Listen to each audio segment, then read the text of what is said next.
Salam semua, nama saya Cindy. Untuk tugasan saya tentang gangguan alam sekitar, saya akan menyelami satu krisis yang sangat dekat dengan kita. Kita akan bincang tentang hidrosfera dan kajian kes saya ialah pencemaran mikroplastik di Sungai Kelang di Malaysia. Video ini akan meneroka latar belakang, punca, pihak berkepentingan dan impak isu serta akhirnya mencadangkan penyelesaian dasar yang dikaitkan dengan Balaman Pembangunan Mampan PBB. Apa itu hidrosfera? Dia adalah sistem yang saling berkaitan semua badan air di bumi, dari lautan luas hingga ke sungai-sungai mengalir melalui bandar-bandar kita seperti Sungai Kelang. Ia adalah asas kepada semua kehidupan. Jadi, kemusnahan akan memberi kesan yang begitu dahsyat. Jadi, marilah kita lihat Sungai Kelang yang mengalir di jantung Kuala Lumpur dan Selangor. Ia adalah sumber air yang sangat penting. Tetapi, selama beberapa dekad, ia telah dibelenggu oleh pencemaran yang teruk. Kebelakangan ini, satu ancaman halus telah muncul, iaitu mikroplastik. Mikroplastik ialah zarah plastik halus berukuran kurang daripada 5 mm yang terbentuk melalui perebutan sisa plastik atau pengeluaran industri. Di Sungai Kelang, mikroplastik banyak berpunca daripada sisa plastik yang tidak diurus dengan baik, yang akhirnya terurai menjadi zarah kecil dan memasuki aliran sungai. Selain itu, aliran rarian bandar turut membawa gentian sintetik daripada pakaian, habuk tayar kenderaan dan mikrobin daripada produk penjagaan diri. Industri pula menyumbangkan pelet plastik mentah yang terlepas ke persekitaran. Gabungan sumber-sumber ini menyebabkan peningkatan kepekatan mikroplastik dalam Sungai Kelang, sekaligus menjejaskan kualiti air dan ekosistem setempat. Isu ini tidak berlaku secara terasing dan melibatkan pelbagai pihak berkepentingan. Agensi kerajaan mempunyai peranan penting melalui pengumbalan dasar serta penguatkuasaan undang-undang.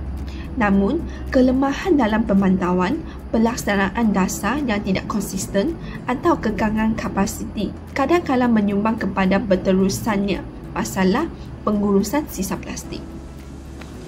Pihak industri pula bertanggungjawab sebagai pengeluar bahan plastik dan ada kalanya mengamalkan pembuangan sisa yang tidak mematuhi piawaian. Komuniti turut menjadi penyumbang melalui tablet penggunaan dan pembuangan sampah yang tidak beretika sekaligus menjadi pihak yang menanggung kesan pencemaran. Sementara itu, NGO berperanan sebagai pemantau masyarakat sivil menjalankan aktiviti pemulihan alam sekitar dan mendesak perubahan dasar secara berterusan. Impak kewujudan mikroplastik ini adalah sangat signifikan dan memberi kesan yang membinasakan. Dari sudut alam sekitar, zarah mikroplastik mudah ditelan oleh ikan atau kehidupan akuatik lain, lalu menyebabkan ketoksikan, gangguan fisiologi dan bioakumulasi dalam rantaian makanan. Fenomena ini bukan sahaja menjejaskan kelestarian biodiversiti sungai, tetapi turut mengubah fungsi ekosistem secara keseluruhan.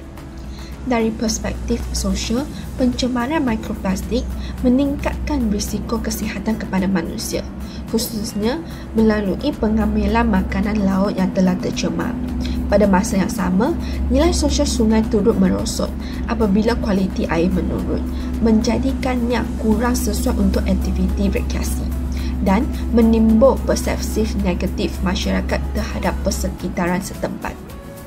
Dari aspek ekonomi, kerajaan dan pihak berkuasa tempatan PBT terpaksa membelanjakan jumlah yang besar bagi kerja-kerja pembersihan, pemulihan ekosistem dan pemantauan pencemaran. Industri perikanan dan sektor pelancongan juga berpotensi mengalami kerugian akibat kemerosotan sumber akuatik dan penurunan daya tarikan kawasan sungai. Kesemua impak ini menunjukkan bahawa isu mikroplastik merupakan cabaran multidimensi yang memerlukan tindakan segera dan holistik. Jadi, apakah yang boleh dilakukan? Terdapat beberapa penyelesaian dasar yang selaras dengan matlamat global. Pertama, dasar dan penguatkuasaan perlu diperkukuh melalui pelaksanaan Extended Producer Responsibility (EPR). Pendekatan ini memastikan syarikat bertanggungjawab terhadap keseluruhan kita hayat produk plastik mereka, selaras dengan SDG 12, iaitu penggunaan dan pengeluaran bertanggungjawab. Kedua, kita perlu melabur dalam ekonomi kitaran. Ini termasuk menaik taraf logi rawatan kumbahan untuk menapis mikroplastik dan menggalakkan inovasi dalam kitaran semula. Langkah ini menyokong SDG 9, Industri Inovasi dan Infrastruktur. Akhir sekali, kesedaran awam dan tindakan komuniti amat penting. Kempen mengurangkan plastik sekali guna dapat memperkukuh amalan lestari dalam kalangan masyarakat, selaras dengan SDG 11, bandar dan komuniti mampan. Perubahan bermula dengan kita. Kesimpulannya, pencemaran mikroplastik di Sungai Klang merupakan contoh nyata bagaimana aktiviti manusia boleh mengganggu keseimbangan hidrosfera. Walaupun isu ini kompleks, tetapi ia bukan isu yang tidak dapat ditangani. Melalui kerjasama antara pihak berkepentingan, komitmen politik yang tegas dan perubahan dalam tabiat serta sikap masyarakat, kesihatan sungai yang kritikal ini dapat dipulihkan. Hakikatnya, kelestarian masyarakat bergantung kepada penjagaan alam sekitar dan usaha memelihara sungai adalah sebahagian daripada memastikan kesejahteraan generasi akan datang. Terima kasih atas menonton. Rujukan yang digunakan untuk video ini diserahkan di sini. Mari kita bekerjasama untuk masa depan yang lebih bersih dan bebas plastik.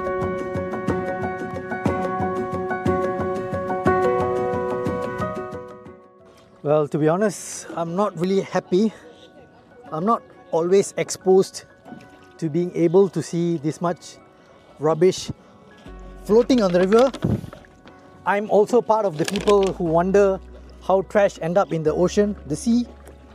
And well, from what I am seeing around now, and you can see as well, there is a lot of plastic rubbish, especially floating on the river. Just trying to do our best to catch as many as our hands can. I have known Greenpeace for like 5 years now. I started volunteering 4 years ago. I'm still doing this because I am not really satisfied, especially with some of the activities. We are still seeing trash and we are still fighting against the air pollution. We are still fighting for the better future, more forest area. The fight goes on.